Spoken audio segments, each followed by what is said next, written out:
All right, Bob, we're going to talk to our seniors, but this is okay for anybody actually. Sure. But these exercises, these three exercises, once you get a little system, they'll take you 5 minutes or so or less, and you do them every day, and they're going to help you negotiate steps better, safer. It's going to improve your balance, and it's also going to improve your posture. So seniors in high school? Yes, Right. seniors in high school should do them as well so they have good habits for the rest of their Gotcha. life. And us seniors who don't have good habits, we're going to develop them. Right. So hold on. Bob and Brad, the two most famous physical therapists on the internet. Well, Bob, between you and I, we have worked literally with thousands and thousands of seniors with therapy Right. exercises over the years. Yes, we have. I think we could be considered experts. Right. As well as the books we've read and continuing ed, we feel very confident that these three exercises are excellent. Right. So let's get right to it. We're going to start with the first one. The first two are from a seated position. The last one is standing. And this particular one we're going to talk about is going to be great for balance and strengthening those legs for getting up and down steps, over a curb, etc. Number 3. So what you'll need is a chair. A firm chair with armrests is the best. Right. Okay. The next thing we're going to do is sit in the chair. All right, Bob. Now, this particular one. Pillow, Brad? Yeah, we're going to use this. Actually, oh, yes. Later I on. mixed 1 and 2 up in my head, so thank you. So, this is a postural exercise. Right. Now, as seniors, posture is going to help you breathe better, it's going to help you balance better. It's going to keep pain away. Yep, it's the shoulders, everything about posture. I think there's no more to need to be said about that. But in a firm chair, you can use the backrest Right. to lean into and squeeze the shoulder blades back and bring the chin in and back. Now, this motion here for some older people will be difficult. Right. So do the best Won't you get very can. far. You want to do a little overpressure here, do that. 2 or 3 of those, a little more if you want. But then we're going to do the W's. Right. So the arms are going to come up. Hopefully your shoulders, if their shoulders are tight or painful, just go as far as you can and squeeze. There we go. Look how, and you can do it standing, but you know, it's safer seated and you can use the chair. See how his shoulders, our shoulder blades are coming together. There we go. Yep. So 5 to 10 of these, you know, if they're a little uncomfortable at first, you know, do 5 and then work up to 10. And these are good to do more than once a day. Throughout the day. Yep. You might get sore the first few times if you haven't done them. The next thing is you can take a pillow, a throw pillow like this works best. And if you can get that or have someone help you, put that behind your upper back.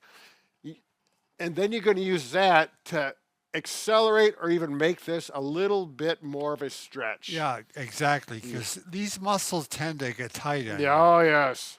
you. I mean, they curl you Yeah, up. if you spend too much time watching TV, watching Grit, you know, and things tighten up, we're reading Watching papers. Grit? Yeah, Okay. they'll know. I know. Yeah, I know what it is. Yeah, yeah, good old Grit. And stretch back with that pillow. And then we're going to go on to number 2. Okay, number 2, again, is with the same type of chair. And Bob, I think you're going to agree with this full-heartedly, this sit to stand. It's essential. Yeah, absolutely. I concur. Yeah.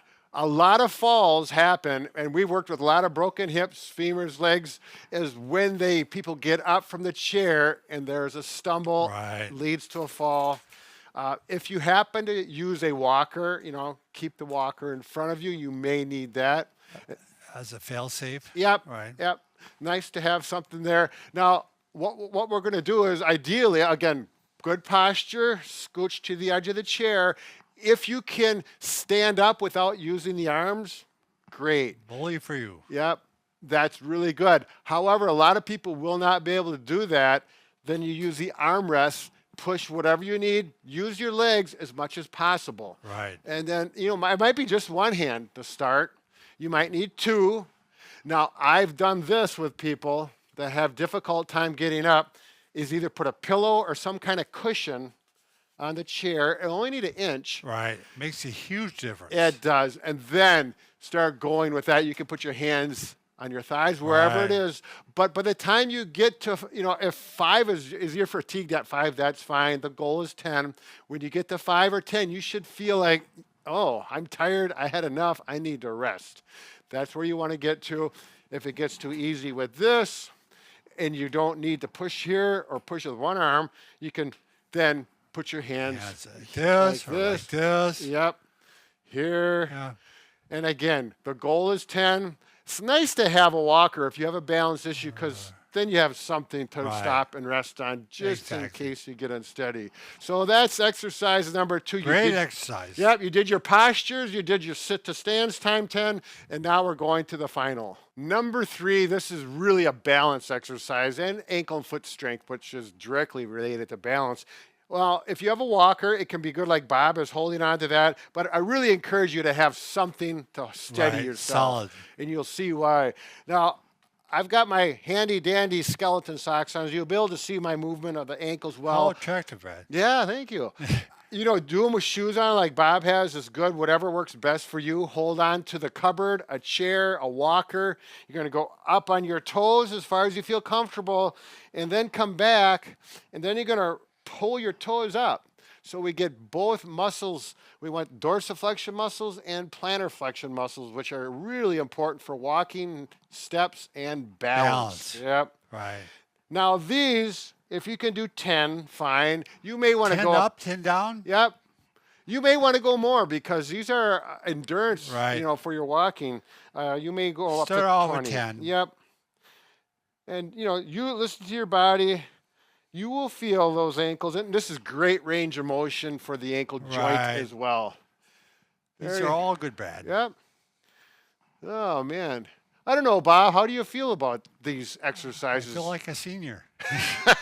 Yeah, no, they're a wonderful exercise set. I would recommend once you get up in the morning, you've been around a little bit, maybe before you eat breakfast or after, go through these, take your 5 minutes to do them. Once you get used to them, you have them memorized. I would suggest doing them at least twice a day, And remember, Brad, we can fix just about anything except for. a broken heart. Yeah, but when we're talking to these more senior people, they've probably got it figured out. Yeah, they know what to do. Maybe they can write some comments, and maybe Right. we can put that into Help us out. into the pamphlet that we're writing. Pamphlet, booklet, I The thought. book. Well, yeah, whatever. It's turned into a pamphlet because we're not getting very Encyclopedia. far. All Anyways, right, good thanks. luck and be careful.